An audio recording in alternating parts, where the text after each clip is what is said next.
Secara ketatanegaraan terbagi menjadi 3 bagian. Yang pertama ialah sistem pra-kemerdekaan, yang kedua adalah sistem pasca kemerdekaan, dan yang ketiga adalah sistem era reformasi. Selanjutnya, pra-kemerdekaan terbagi lagi menjadi 2, yaitu penjajahan Jepang dan penjajahan Belanda. Lanjut dengan pasca kemerdekaan yang terbagi menjadi 5. Yang pertama ialah Undang-Undang Dasar 1945, lalu ada RIS, Republik Indonesia Serikat, UDS, Undang-Undang Dasar Sementara, Orde Lama, serta Orde Baru. Salah satu bagian dari pra-kemerdekaan ialah penjajahan Belanda. Dahulu, Indonesia bernama Hindia Belanda. Mengapa disebut Hindia Belanda? Karena pada zaman itu Belanda sedang menjajah Indonesia. Hindia Belanda dibentuk sebagai hasil nasionalisasi para koloni VOC yang berada di bawah pemerintahan Belanda pada tahun 1800 selama abad ke-19. Serta daerah jajahan dan hegemoni mereka pun diperluas sampai batas teritorial terbesar mereka, yaitu pada abad ke-20.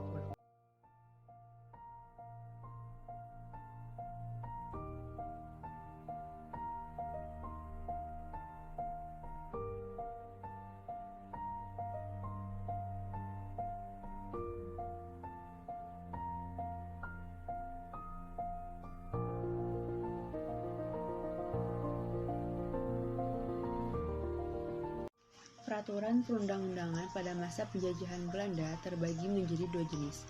Yang pertama ialah Undang-Undang Dasar Kerajaan Belanda, dan yang kedua ialah Indische Staatsregeling atau IS. Pada masa berlakunya IS atau Indische Staatsregeling, berlaku juga 4 poin tertentu, yaitu Wet, Algemene Maatregelen van Bestuur, Ordonnantie, dan Regering Verordeningen. Wet merupakan peraturan perundang-undangan yang dibentuk di negeri Belanda. Dibuat oleh Regering Staten-Generaal bersama dengan nasihat dari Raad van State. Wet berlaku di wilayah Belanda dan di Hindia Belanda. Algemene Maatregelen van Bestuur merupakan peraturan perundang-undangan yang dibentuk oleh kroon atau raja dan menteri-menteri serta mendapat nasihat dari Raad van State. Peraturan ini berlaku di negeri Belanda dan Hindia Belanda, tapi terbentuknya peraturan ini ialah di Belanda. Ordonnantie merupakan peraturan perundang-undangan yang dibentuk oleh Gubernur Jenderal atau Gubernur Jenderal dan Volksraad atau Dewan Rakyat yang dibuat di Jakarta dan berlaku bagi seluruh wilayah Hindia Belanda. Bagi ordonnantie yang masih berlaku di Indonesia, kedudukannya setingkat dengan undang-undang. Regeringsverordening merupakan peraturan perundang-undangan yang dibentuk oleh Gubernur Jenderal atau Gubernur Jenderal di Jakarta dan berlaku di wilayah Hindia Belanda. Regeringsverordening merupakan peraturan pelaksanaan bagi Wet, Algemene Maatregelen van Bestuur, dan Ordonnantie. Peraturan ini setingkat dengan peraturan pemerintah. Regeringsverordening merupakan peraturan yang setingkat dengan peraturan pemerintah. Pada sistem ketatanegaraan Hindia Belanda terdapat 3 bagian, yaitu kekuasaan eksekutif, kekuasaan kehakiman, dan pengawas keuangan.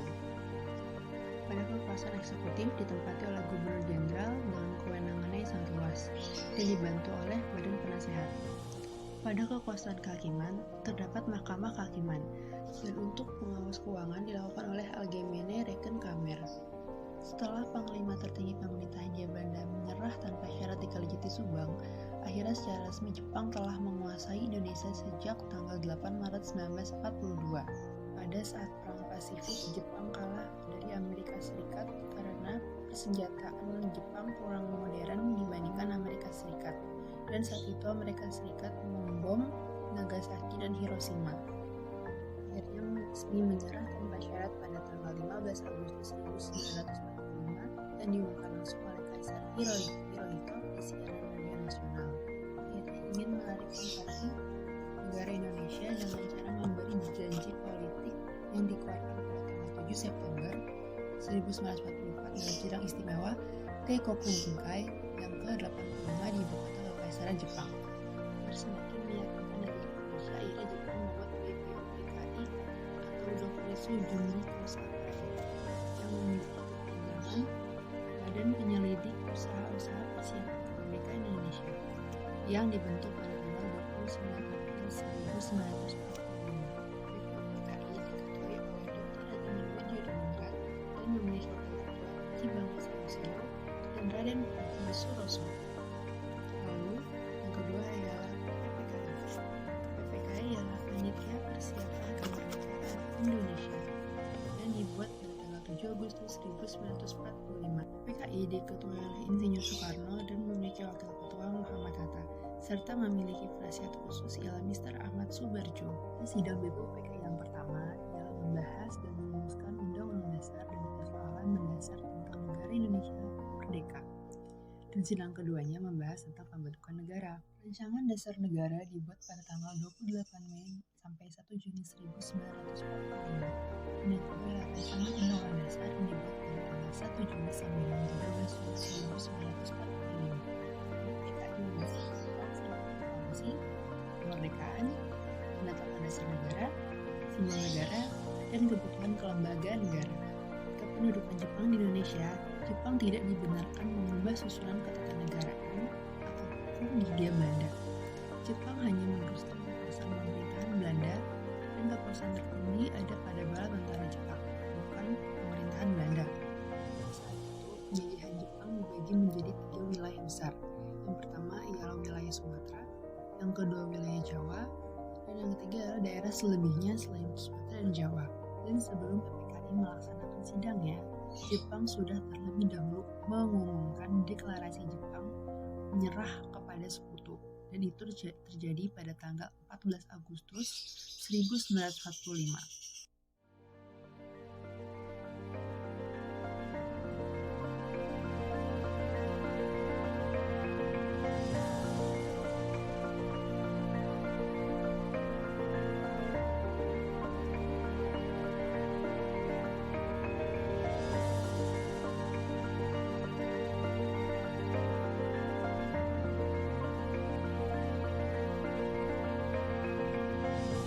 Ketatanegaraan pada masa Orde Lama.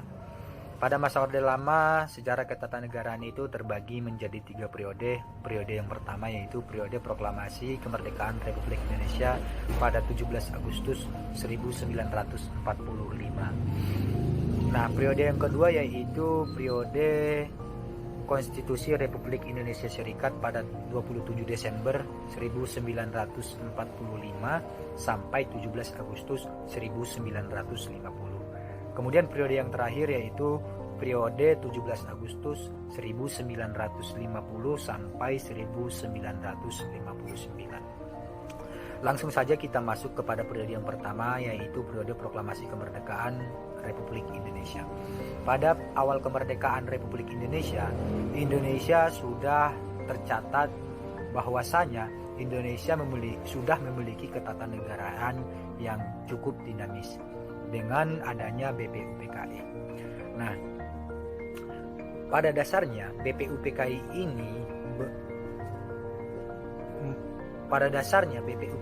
ini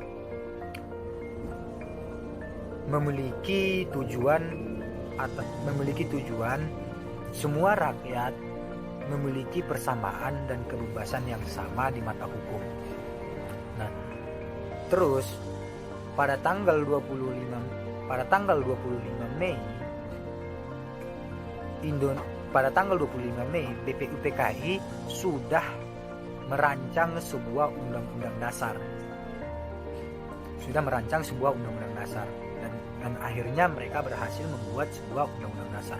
Akan tetapi tidak berlangsung lama BPUPKI ini kemudian dibubarkan, yang jatuh pada tanggal 11 Agustus 1945. Akan tetapi BPUPKI ini dibubarkan tidak lain dan tidak bukan untuk BPUPKI ini dibubarkan bukan untuk dihilangkan begitu saja, bukan, akan tetapi digantikan oleh PPKI. Jadi namanya itu diubah dari BPUPKI yang tadinya BPUPKI diubah menjadi PPKI. Nah,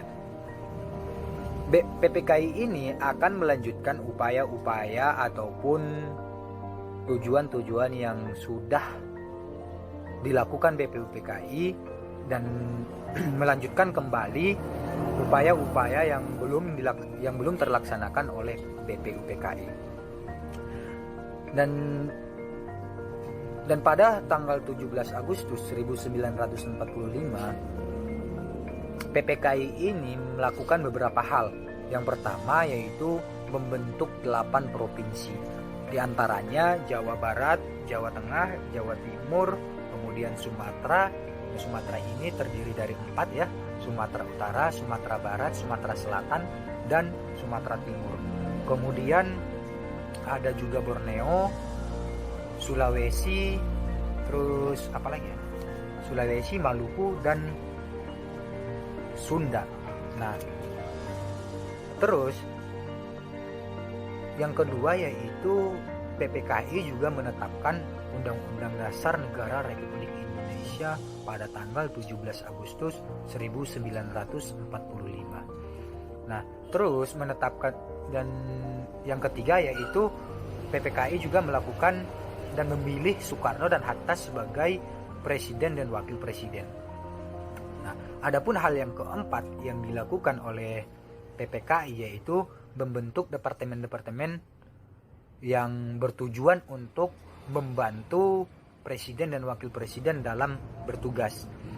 Terus yang terakhir yang dilakukan oleh PPKI yaitu pengangkatan anggota Komite Nasional Indonesia Pusat yang diangkat langsung oleh presiden. Nah, itu pada masa periode proklamasi kemerdekaan Indonesia.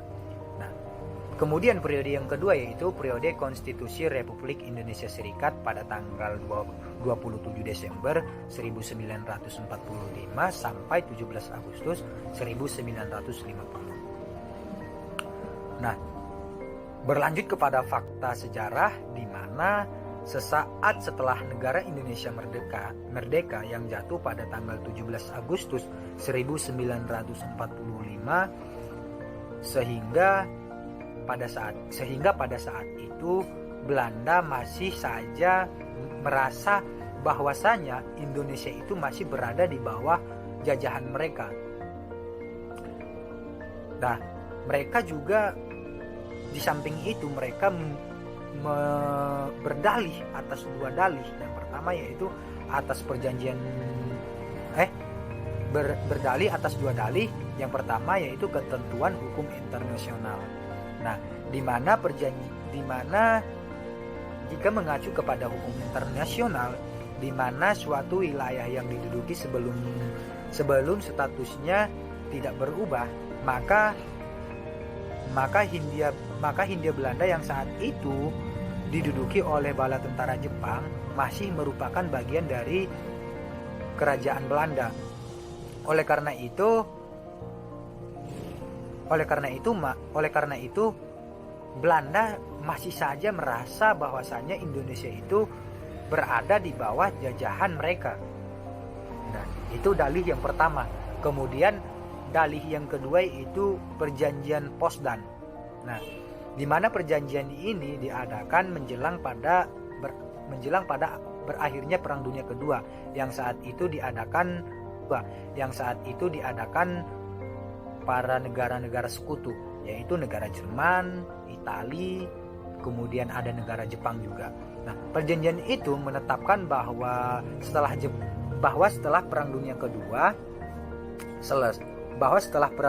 selesai, maka wilayah yang diduduki oleh ketiga negara tersebut akan dikembalikan kepada penguasa yang semula.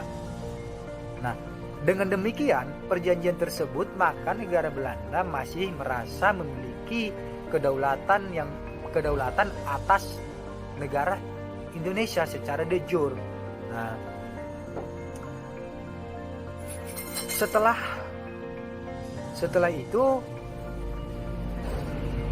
itu untuk dapat segera mengakhiri setelah itu tidak berlangsung lama terjadilah konflik antara negara Indonesia dengan negara Belanda. Nah, kemudian akibat terjadinya konflik tersebut, maka diadakan sebuah perundingan. Nah, ya, sebuah perundingan yang dinamakan, yang perundingannya itu sering kita dengar, yaitu yang dinamakan perundingan Linggarjati.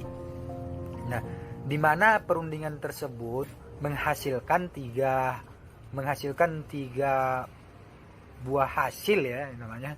Jadi hasil yang pertama yaitu Belanda mengakui sepenuhnya Republik Indonesia itu berkuasa secara de facto atas Jawa, Madura, dan Sumatera.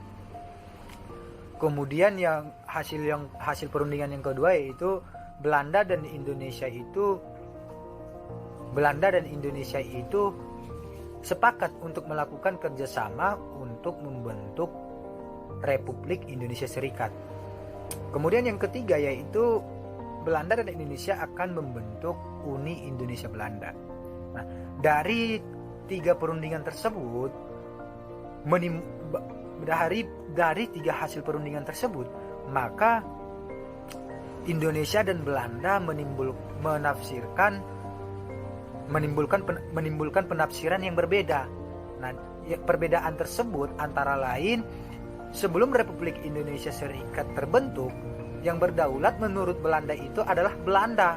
Jadi sehingga hubungan luar negeri atau hubungan internasional hanya boleh dilakukan oleh negara Belanda saja, dan negara Indonesia tidak boleh melakukan hubungan internasional dan hubungan hubungan luar negeri.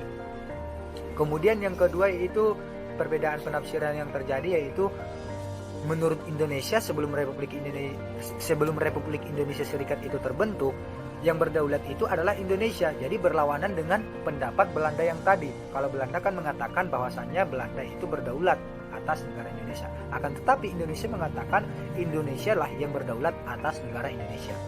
Nah, terutama yaitu Pulau Jawa, Madura, dan Sumatera. Sehingga hubungan internasional atau hubungan luar negeri boleh dilakukan oleh Indonesia. Nah, kemudian penafsiran yang ketiga yaitu menurut Indonesia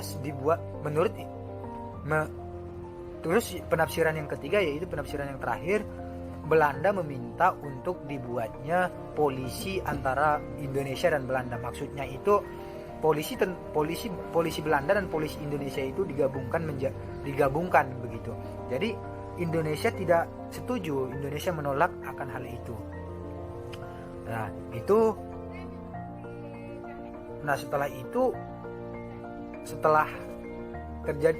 Setelah penafsiran itu, maka terjadilah bentrok senjata antara Indonesia dan Belanda. Nah, kemudian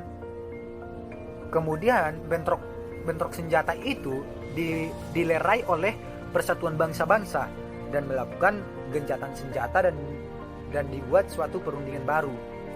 Nah, perundingan baru tersebut dilakukan di atas kapal Rheinfeld, kalau nggak salah pada tahun 1948. Nah, perundingan tersebut menghasilkan 3 perundingan. Yang pertama yaitu Belanda dianggap berdaulat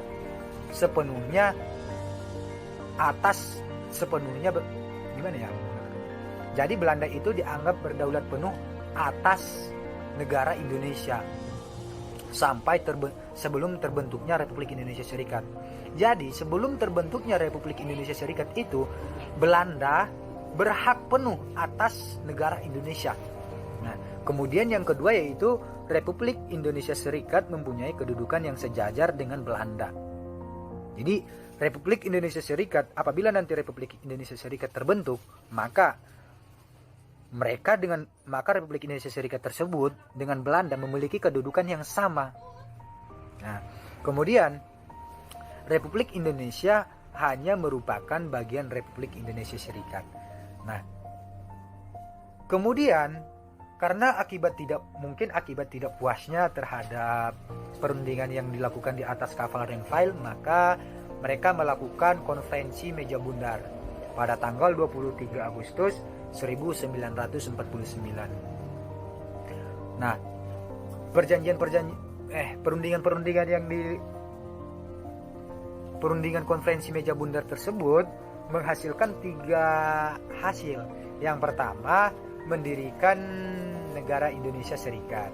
Jadi mereka sudah sepakat untuk mendirikan Indonesia Serikat. Yang tadi itu yang sering kita dengar RIS. Kemudian untuk mendirikan Indonesia Serikat. Yang tadi itu yang sering kita dengar RIS. Kemudian penyerahan kedaulatan kepada Republik Indonesia Serikat. Nah, kemudian mendirikan uni antara Republik Indonesia Serikat dengan Kerajaan Belanda. Atas dasar konferensi meja bundar tersebut, Maka pada tanggal 27 Desember 1949 dibentuklah negara Republik Indonesia Serikat dengan Konstitusi Republik Indonesia Serikat. Nah, berubahnya negara kesatuan menjadi negara serikat tidak semata-mata di situ, dalam perubahan kesatuan itu menjadi serikat, di situ tidak ada campur tangan PBB dan Belanda.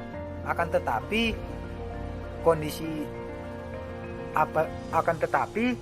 kondisi Indonesia lah yang memberikan kontribusi. Jadi Indonesia sendirilah yang menginginkan hal tersebut. Itu tidak ada yang memaksa begitu. Nah, kemudian di samping itu Belanda telah berhasil dan makin banyak, gimana ya menjelaskannya? Nah, jadi kesatuan yang menjadi serikat itu karena keinginan Indonesia. Nah, karena keinginan Indonesia, karena daerah-daerah juga banyak menginginkan dibentuknya sebuah daerah-daerah yang baru karena akibat ketidakpuasan terhadap pemerintah pada saat itu, karena pemerintah juga pada saat itu tidak adil menurut mereka. Jadi mereka meminta membentuk beberapa daerah. Yang pertama yaitu daerah timur, daerah Indonesia Timur, kemudian daerah Pasundan termasuk Jakarta ya, distrik Jakarta, kemudian membentuk Jawa Timur, kemudian Madura, Sumatera Timur, dan Sumatera Selatan. Nah, itu adalah periode kedua.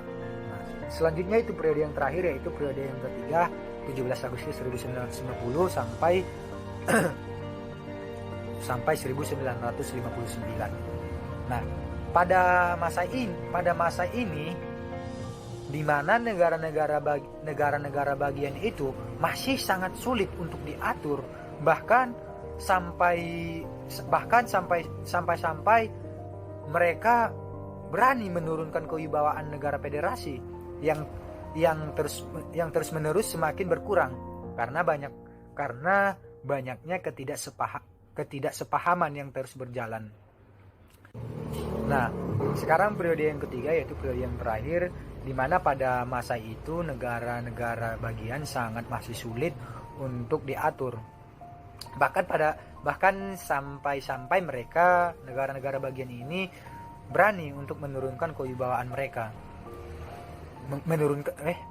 Menurunkan kewibawaan negara federasi yang terus-menerus semakin berkurang karena banyaknya ketidaksepahaman yang terus berjalan pada implementasinya, yang mengingat Indonesia memiliki keragaman suku, agama, budaya, dan dengan demikian maka hal ini yang terus terjadi akan menimbulkan perpecahan di kemudian hari. Maka semua sepakat untuk kembali kepada negara unitaris atau negara kesatuan yang tadinya sudah berbentuk serikat, kembali lagi ke negara kesatuan. Nah, terus diadakan juga perundingan antara negara-negara serikat dengan Republik Indonesia yang menetapkan bahwa pasal-pasal dalam Konstitusi Republik Indonesia Serikat yang bersifat federalis dihilangkan dan diganti menjadi pasal-pasal yang bersifat kesatuan. Nah, kemudian mereka bersama-sama melaksanakan negara kesatuan. Nah, 17 Agustus 1950 di Indonesia resmi kembali menjadi negara kesatuan Republik Indonesia. Jadi negara serikat yang sudah tadinya disetujui itu dihapuskan lagi, diubah menjadi negara kesatuan Republik Indonesia berdasarkan Undang-Undang Dasar Sementara tahun 1950 yang pada dasarnya merupakan Konstitusi Republik Indonesia Serikat yang sudah diubah.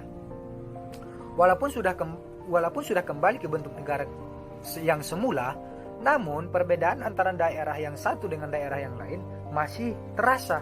Adanya ketidakpuasan, terus adanya juga penyesalan dan ada pula yang setuju pada akhirnya timbul pemberontakan-pemberontakan.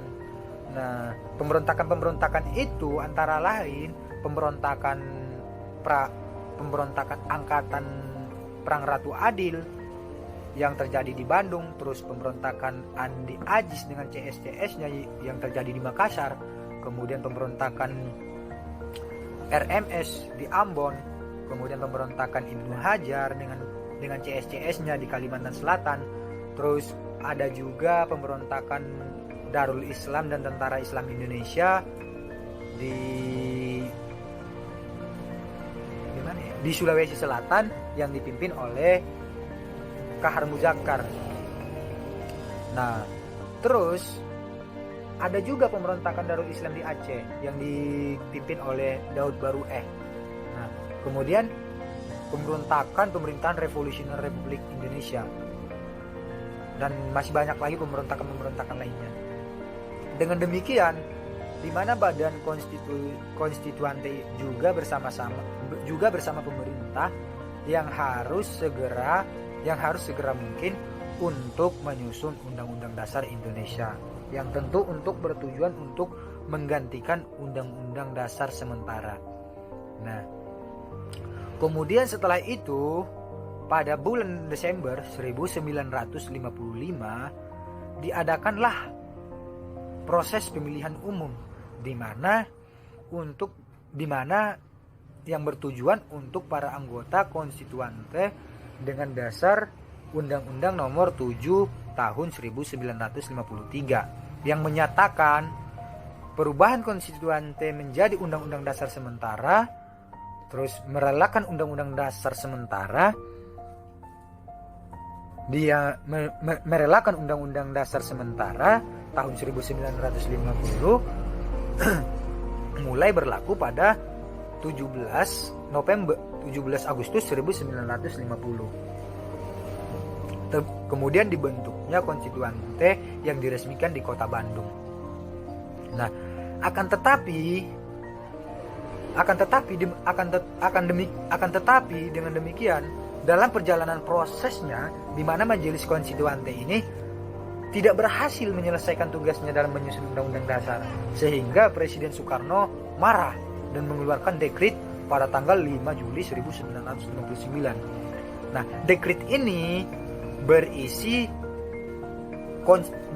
bahwa Insinyur Soekarno mengatakan konstituante itu telah gagal total dan tidak akan dilanjutkan lagi, dan membubarkan Majelis Konstituante.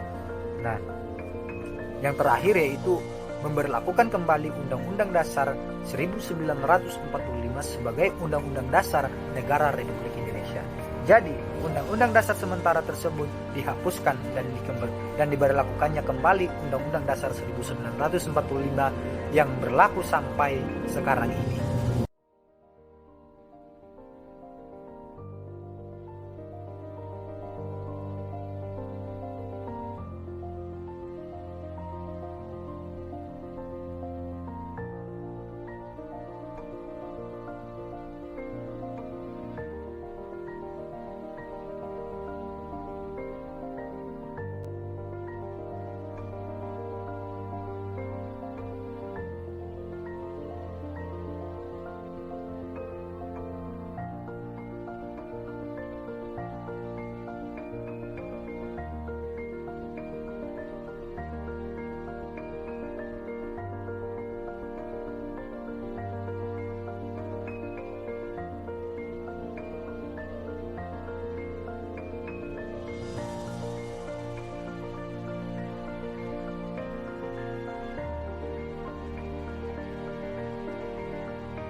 Ketatanegaraan pada masa Orde Baru.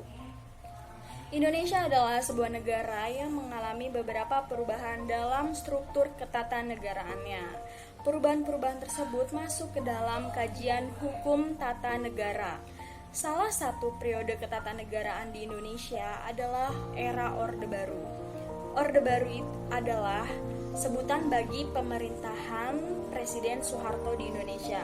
Orde Baru menggantikan Orde Lama yang merujuk kepada era pemerintahan Soekarno. Lahirnya Orde Baru diawali dengan dikeluarkannya surat perintah pada 11 Maret tahun 1966. Kapan berlangsungnya Orde Baru? Orde Baru adalah pemerintahan Indonesia yang berlangsung selama 32 tahun, yakni pada periode 1966 sampai 1998. Sejarah singkatnya berdirinya Orde Baru adalah dikeluarkannya Super Semar. Apa itu Super Semar? Super Semar yaitu surat perintah 11 Maret yang memberikan kewenangan pada Soeharto yang saat itu selaku Tangkop Kamtib untuk mengembalikan stabilitas dan keamanan negara pasca G30 SPKI. Dengan dikeluarkannya Super Semar, perlahan-lahan kekuasaan Presiden Soekarno makin melemah hingga pada puncaknya dalam sidang istimewa MPR pada 7 Maret 1967, MPR menolak pidato pertanggungjawaban Presiden Soekarno dan pada saat itu pula diturunkannya Presiden Soekarno dari jabatan presiden dan digantikan oleh Soeharto sebagai pejabat presiden. Inilah tonggak berdirinya Orde Baru. Pada masa Orde Baru, sistem perundang-undangan di Indonesia mendasarkan pada Ketetapan MPRS nomor 20 tahun 1966 tentang hierarki perundang-undangan di Indonesia dengan hierarki sebagai berikut. Pertama, Undang-Undang 1945. Kedua, Ketetapan MPR atau MPRS. Ketiga, Peraturan Pemerintah Pengganti Undang-Undang. Keempat, Peraturan Pemerintah. Kelima, Keputusan Presiden. Dan keenam, peraturan-peraturan pelaksana lainnya seperti peraturan menteri dan instruksi menteri. Struktur ketatanegaraan pada masa Orde Baru diatur dalam Undang-Undang 1945 dengan MPR sebagai lembaga tertinggi negara yang membawahi 5 lembaga tinggi lainnya. Apa saja? Yakni Presiden, DPA, BPK, serta MA. Sistem pemerintahan di Indonesia adalah sistem semi presidensial dengan ciri presidennya lebih menonjol dengan mengandung ciri parlementer, yakni dengan adanya MPR sebagai lembaga tertinggi negara. Karena berdasarkan konstitusional, maka kekuasaan pemerintahan tidak tak terbatas.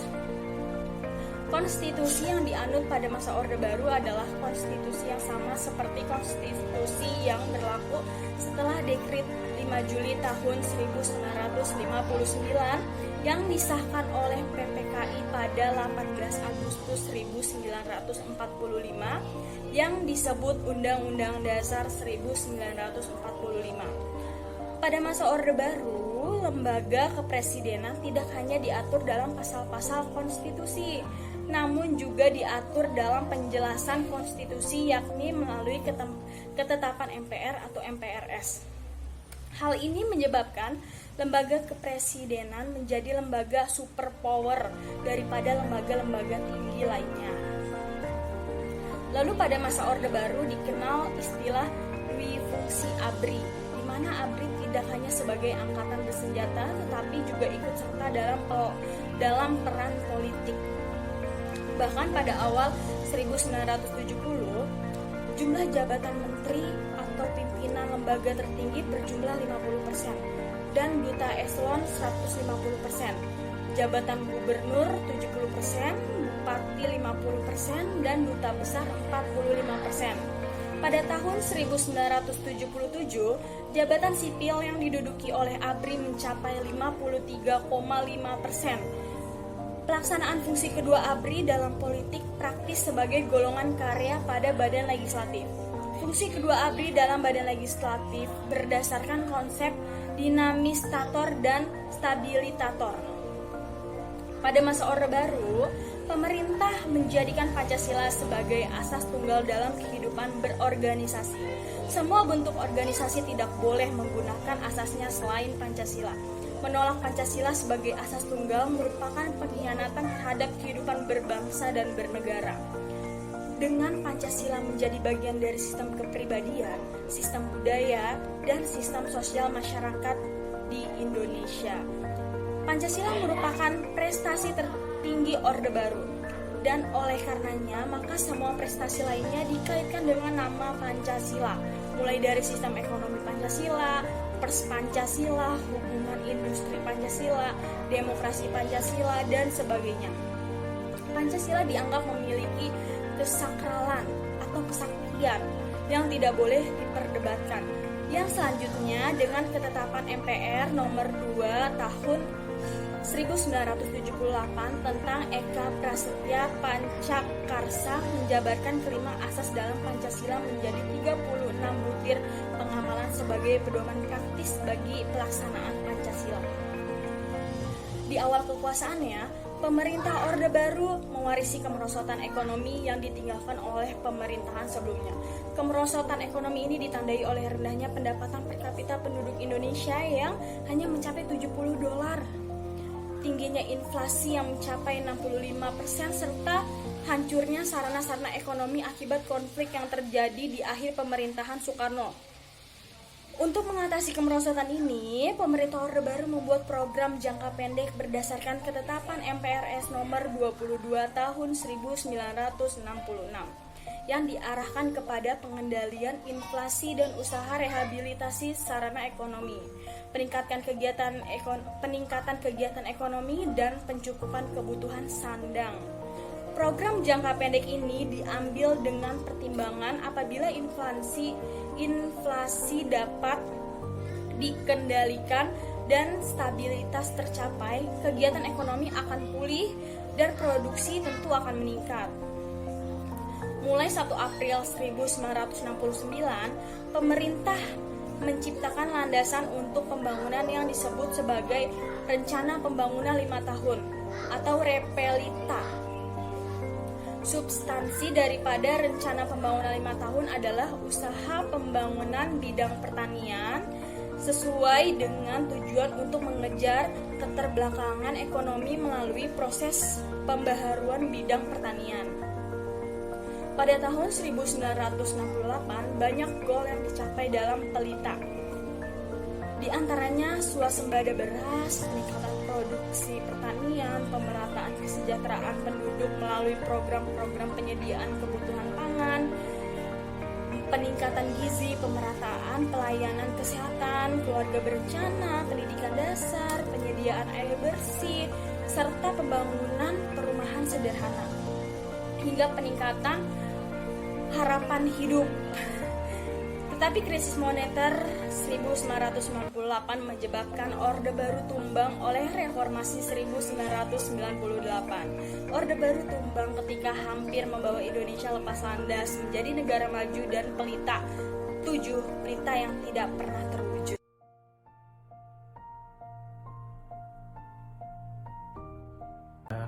Era reformasi dari tahun 98 hingga sekarang.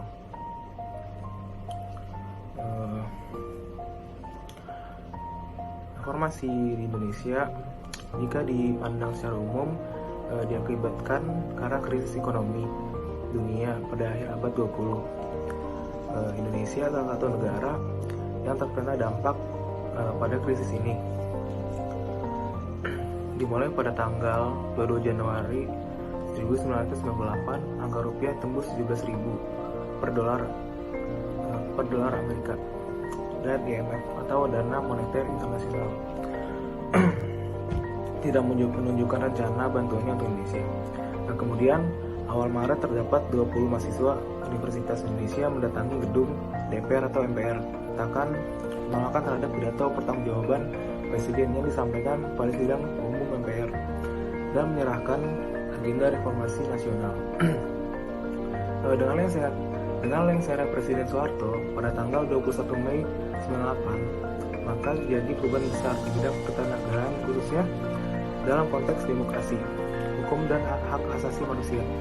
Pada masa pemerintahan Habibie, penggantian Presiden Soeharto, ia menyelenggarakan pemilu tahun 1999 yang diikuti oleh 48 partai politik. Hasil pemilu tersebut di mana anggota MPR atau DPR kemudian memilih Haji Abdul Rahman Wahid jadi presiden dan Megawati Soekarno Putri menjadi wakil presiden. Sebelum berakhir kepemimpinan Gus Dur, jadi pergolakan kenegaraan di mana MPR atau DPR mengajukan mosi tidak percaya kepada Presiden Gus Dur, yang mana kali itu MPR dipimpin oleh Haji Amin Rais. Implikasi politik dari mosi tersebut, Presiden dilengsarkan dan digantikan oleh Megawati Soekarno Putri. Pada tahun 2004 diselenggarakan pemilu kedua era reformasi di mana Susilo Bambang Yudhoyono dan Haji Yusuf Kala dipilih langsung oleh rakyat menjadi presiden dan wakil presiden. Selanjutnya tahun 2009 pemilu ketiga era reformasi diselenggarakan, akhirnya dimenangkan oleh Susilo Bambang Yudhoyono dan Budiono. Pada era reformasi, usaha untuk menjadikan UUD 1945 mendorong terbentuknya negara hukum yang demokratis. Oleh karena itu, salah satu dari berkah era reformasi adalah perubahan terhadap UUD 45. Karena sejak dekret Presiden 5 Juli tahun 59 sampai berakhirnya kekuasaan Presiden Soeharto, praktis UUD 45 belum pernah diubah. Kesimpulannya, sejarah ketenagaraan di Indonesia dapat dibagi menjadi beberapa periode, yaitu periode prakemerdekaan dan periode pasca kemerdekaan dan reformasi. Sistem ketenagaraan dan pemerintahan yang dilaksanakan oleh pemerintah Belanda adalah menggunakan asas dekonsentrasi, dan pada masa pendudukan Jepang, paham militeristik menjadi model bagi pengaturan sistem ketatanegaraan di Indonesia. Pada tanggal 18 Agustus tahun 50, UUDS 50 dinyatakan berlaku. Undang-undang UUDS ini sangat berbeda dengan UUDS 45. Hasil proklamasi terutama sistem pemerintahan yang parlementer kepada pemerintahan yang dipimpin oleh Perdana Menteri dengan dekret Presiden 5 Juli tahun 59. Berlakulah kembali UUD 45. Dasar hukum dekret ini ialah Stat Nodre 45 ini untuk pertama kali dilaksanakan pemilihan umum. Pada era reformasi, usaha untuk menjadikan UUD 45 mendorong terbentuknya negara hukum yang demokratis, dan UUD 45 belum pernah diubah.